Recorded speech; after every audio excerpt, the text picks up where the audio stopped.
గురువారం శ్రీ శ్రీ జగద్గురు ఆది శంకరాచార్యుల యొక్క కృపతో ప్రపంచానికి 8వ శతాబ్దంలో జ్ఞానోదయం కలిగింది. ఎలా అంటారా? ఆయన తన గురుదేవులు గోవింద భగవత్పాదుల యొక్క ఆజ్ఞతో భగవద్గీతకు భాష్యం రచించారు. అంటే శ్రీమదాంధ్ర మహాభారతములో కురుక్షేత్ర రణరంగములో శ్రీకృష్ణ పరమాత్ముల వారు జగద్గురువుగా అర్జునులకు భగవద్గీతను ఉపదేశించినటువంటి విషయము చాలామందికి తెలియదు. ఎప్పటి వరకు తెలియదంటే 8వ శతాబ్దంలో నుండి 9 వచ్చేసరికి అందరికీ భగవద్గీత యొక్క గొప్పదనం తెలిసింది, అర్థమయ్యింది. ఎలా అని చెప్పాను కదా, ఆది శంకరుల వారు భాష్యాన్ని అంటే వివరాత్మకమైనటువంటి భాష్యాన్ని రచించారు. దేని మీద? శ్రీమద్ భగవద్గీత మీద. అప్పటి నుండి భగవద్గీత విశ్వవ్యాప్తమయ్యింది. మన దేశంలోనే కాదు, పశ్చిమ దేశాలలో కూడా భగవద్గీత అనే ఒక విశ్వగ్రంథం, మహాగ్రంథం ఉందని మొదటిసారి తెలియవచ్చింది.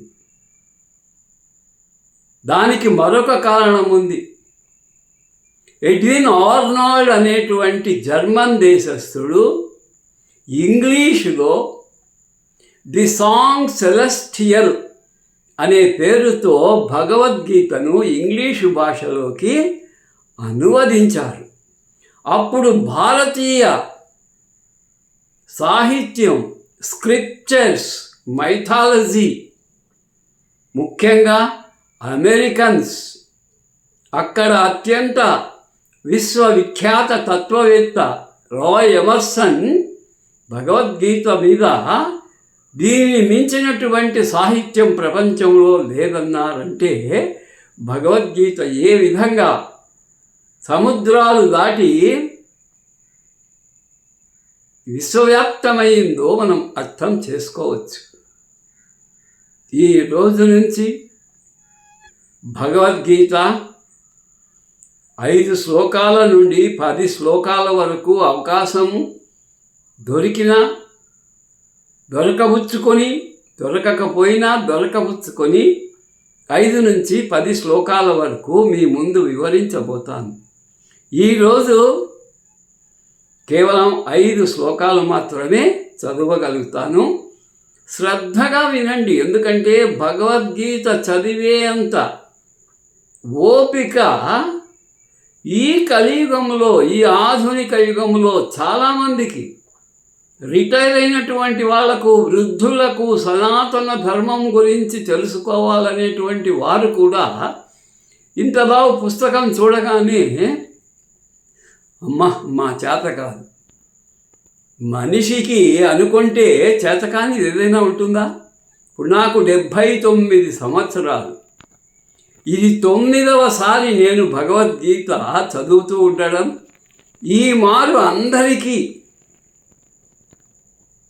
భగవద్గీత శ్లోకాలు 700 శ్లోకాలు చక్కగా చదువుతూ, వివరణాత్మకంగా విశ్లేషిస్తూ, భావము చెబుతూ ముందుకు సాగుదాం. ముందుగా ఓం శ్రీకృష్ణ పరమాత్మనే నమః. వసుదేవసుతం దేవం కంసచానూరమర్ధనం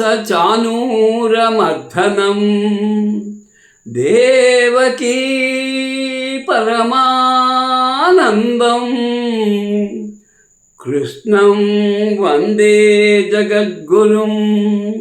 కృష్ణం వందే జగద్గురుం. నారాయణ నారాయణం నమస్కృత్యం నరం చైవ నరోత్తమం దేవీం సరస్వతీం వ్యాసం తతో జయముదీరయేత్.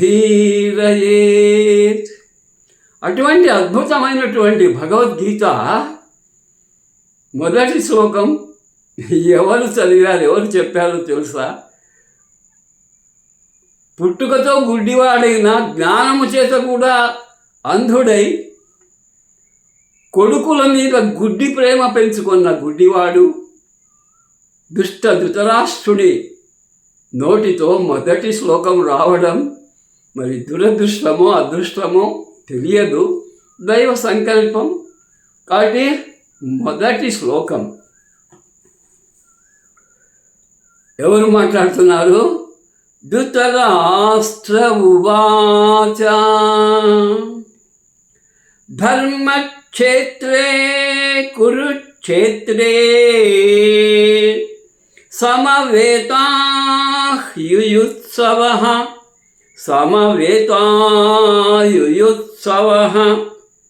మామకాః పాండవాశ్చైవ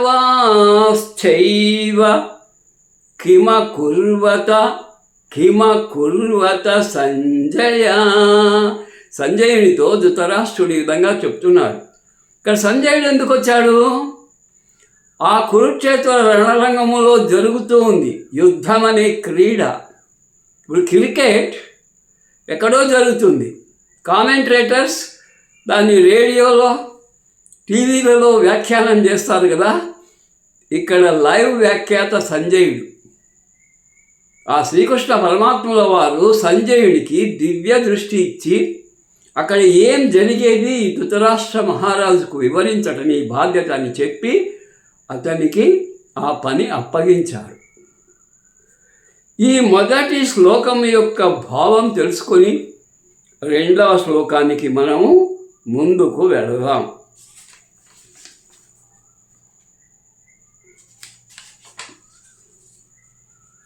ధృతరాష్ట్రుడు పలికెను. ఏమని పలికెను? ఓ సంజయ, యుద్ధ సన్నద్ధులై. దేనికి సన్నద్ధులై? యుద్ధానికి, కయ్యానికి, పోరుకు సన్నద్ధులై ధర్మక్షేత్రమైన కురుక్షేత్రమునకు చేరియున్న, అంతా చేరినారు పాండవులు కౌరవులు, చేరియున్న నా కుమారులు. చూడు ఎంత సెల్ఫిష్, ఎంత స్వార్థం. పాండవులు నీ కుమారులు కాదా? తండ్రి లేని పిల్లలు కదా. నా దుర్యోధనుడు, నా దుశ్శాసనుడు, నా 100 మంది కౌరవులు పాండుపుత్రులు. Second chance, second preference. ఎంత పక్షపాతము! పెద్దవాడు కదా, పెదనాన్న కదా. ఏం చేద్దాం, దుష్టబుద్ధి అంటే అలా ఉంటుంది. నా కుమారులను, పాండుపుత్రులను ఏమి చేసింది? ఎందుకయ్యా నీకు? కళ్ళు కనపడకుండా సింహాసనం మీద కూర్చొని పరిపాలించావు. ఇప్పుడు యుద్ధంలో నీ కొడుకులు గెలుస్తారనే వార్త కోసమా? నీ కొడుకుల పరాక్రమం ముందు పాండవులు పారిపోతారనే దురాశతో ఉన్నాడు కదా ధృతరాష్ట్రుడు. ఇక రెండవ శ్లోకం, ఇది సంజయుడు చెప్తున్నాడు. ఎవరికి? ధృతరాష్ట్రునికి. దృష్ట్వా తు పాండవానీకం వ్యూఢం దుర్యోధనస్తదా ఆచార్యముపసంగమ్య రాజా వచనమబ్రవీత్.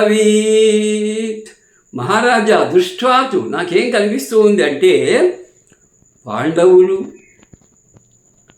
వ్యూఢం దుర్యోధనస్తద, పాండవులు వాళ్ళ యొక్క వ్యూహాలు, దుర్యోధనుడు తన సైన్యం యొక్క వ్యూహాలు. ఇక ఆచార్యముపసంగమ్య, ఇక్కడ ఆచార్యుడు అంటే ద్రోణాచార్యుడు, ఆ రోజు సైన్యాధ్యక్షుడు. చూశాడు దుర్యోధనుడు, పాండవులను చూశాడు, తన సైన్యం చూశాడు. ద్రోణాచార్యుల వద్దకి పోయి ఏదో గుసగుస చెప్పబోతున్నాడు. ఇప్పుడు రాజా అంటే దుర్యోధనుడు, ఆచార్య అంటే ద్రోణాచార్యుల ఉపసంగమ్య దగ్గరికి వెళ్ళి వచనం అబ్రవీత్ ఈ విధంగా చెప్పాడు. ఏం చెప్పాడు భావం. సంజయుడు పల్కెను ఆ సమయమున, అంటే నీవు అడిగినటువంటి ఆ సమయమున రాజైన దుర్యోధనుడు, చక్రవర్తి అయిన దుర్యోధనుడు వ్యూహరచనతో, యుద్ధంలో ఎన్నో వ్యూహాలు ఉంటాయి. ఆనాటి యుద్ధం ధర్మయుద్ధం కదా, వ్యూహరచనకు ప్రాధాన్యత. వ్యూహరచనతో సమరమునకు మోహరించి ఉన్న, యుద్ధము చేయడానికి ఆవేశముతో నిలబడినటువంటి, మోహరించి ఉన్నటువంటి పాండవ సైన్యం చూచి ద్రోణాచార్యునితో ఏం చెప్తాడో. ద్రోణాచార్యుని కడగేగి ఇట్లా నేను ఏమని చెప్పాడు 3వ శ్లోకం.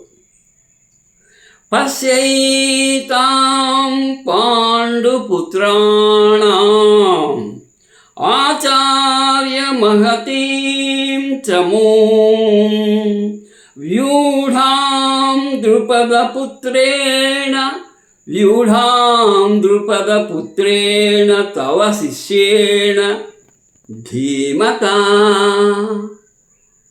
గురువు కదా, చిన్నతనంలో నీకు అన్ని విద్యలు నేర్పించాడు కదా, అటువంటి గురువు ద్రోణాచార్యుని కొంచెం వ్యంగ్యంగా మరి రెచ్చగొట్టాలనో ఏమో, పాండవులంటే ప్రేమ కదా, కుచ్చి మనసు బాధపడేటట్లు చెప్తున్నాడు.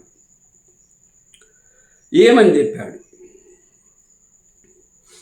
అదే పశ్యైతాం పాండుపుత్రాణం ఆచార్య మహతీం చమూం వ్యూఢాం ద్రుపదపుత్రేణ. వ్యూహరచన పాండవుల సైన్యానికి ఎవరు చేశారు? ద్రుపదపుత్రేణ, నీ స్నేహితుడు, చిన్ననాటి స్నేహితుడు, ఒకసారి మిమ్మల్ని అవమానించిన వాడు, ఆ ద్రుపద మహారాజు యొక్క కొడుకు ఈరోజు సైన్యానికి వ్యూహరచన చేస్తున్నాడు. ఆ ద్రుపద పుత్రుడు దృష్టద్యుమ్నుడు అని పేరు. కాబట్టి ఓ ఆచార్య, బుద్ధిమంతుడైన మీ శిష్యుడు తవ శిష్యేన ద్రుపదపుత్రుడు అయిన దుష్టద్యుమ్నునిచే. ఇది వ్యంగ్యం అవసరమా? గురువుని మనసు నొప్పించడం అవసరమా? మొదటి రోజే దుష్టద్యుమ్నునిచే వ్యూహాత్మకముగా నిలబడిన పాండవుల ఈ మహాసైన్యమును చూడు. అంటే పాండవుల మహాసైన్యం, వాళ్ళది 7 లక్షలే, వీళ్ళది 15 లక్షల సైన్యం. దాని మహాసైన్యం అని వ్యంగ్యం కాకపోతే ఇంకేమంటారు? అధిక ప్రసంగం కదా ఇది. ఇప్పుడు 3 శ్లోకాలు కలిపి చెప్పాల. 4, 5, 6 3 చెప్పేస్తా. అత్ర శూరా మహేశ్వాసా భీమార్జున సమాయుధి యుయుధానో విరాటశ్చ ద్రుపదశ్చ మహారథః దృష్టకేతుశ్చేకితానః కాశీరాజశ్చ వీర్యవాన్ పురుజిత్ కుంతిభోజశ్చ శైభ్యశ్చ నరపుంగవః. పేరున చెప్తున్నాడు. యుధామన్యుశ్చ విక్రాంత ఉత్తమౌజాశ్చ వీర్యవాన్ సౌభద్రో ద్రౌపదేయాశ్చ సర్వ ఏవ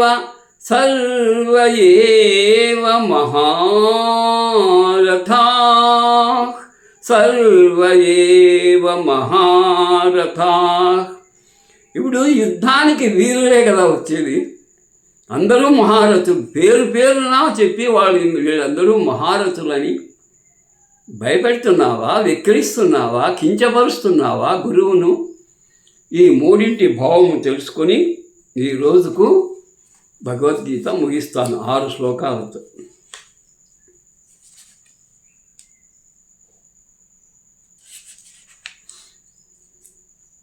భావం: ఈ సేనలో, ఎదురుగా ఉన్నటువంటి సేనలో ధనుర్ధారులైన, అంటే విల్లంబులు పూనినటువంటి గొప్ప యోధులు కలరు. అవును, ఉన్నారు. వారిలో సాత్యకి, విరాటుడు, మహారథి అయిన ద్రుపద మహారాజు, దుష్టకేతువు, చేకితానుడు, వీరుడైన కాశీరాజు, పురుజిత్తు, కుంతిభోజుడు, నరశ్రేష్ఠుడైన సైద్యుడు, పరాక్రమవంతుడైన యుధామన్యుడు, వీరుడైన ఉత్తమౌజుడు, సుభద్రాపుత్రుడైన అభిమన్యుడు, ద్రౌపది యొక్క 5 పుత్రులను కలరు. పాండవులంతా, వాళ్ళ కుటుంబం అంతా ఉంది యుద్ధంలో. వీరందరూ మహారథులు. ఈ వీరులందరూ కూడా మహారథులు. శౌర్యమున, పరాక్రమంలో వీళ్ళు ఎవరి సమానం తెలుసా? భీమార్జునుల సమానం. ఒక్కొక్కరు భీమునికి, అర్జునికి సమానమైనటువంటి యోధులని పాండవ సైన్యమును పొగుడుతూ, వివరిస్తూ, గురువును కొంచెం కించపరుస్తూ మాట్లాడుతున్నాడు ఆ దుర్యోధనుడు. దుష్టుని స్వభావం ఏమి? అనవసరంగా మాట్లాడడం, ఎదుటి వారిని నొప్పించడం వానికి అలవాటు. ఈ రోజుకు ఈ 6 శ్లోకాలు చదివి భావం తెలుసుకున్నాము. మరొక్కసారి ప్రతిరోజు వీలైనన్ని శ్లోకాలు చదువుతాను. తక్కువ అంటే 5, ఎక్కువ అంటే 10. శుభం భూయాత్. భగవద్గీత సాక్షాత్తు శ్రీకృష్ణ పరమాత్ముని నోటి నుండి వెలువడినటువంటి అద్భుతమైన గీత. గీతా గంగోదకం పీత్వా పునర్జన్మ న విద్యతే.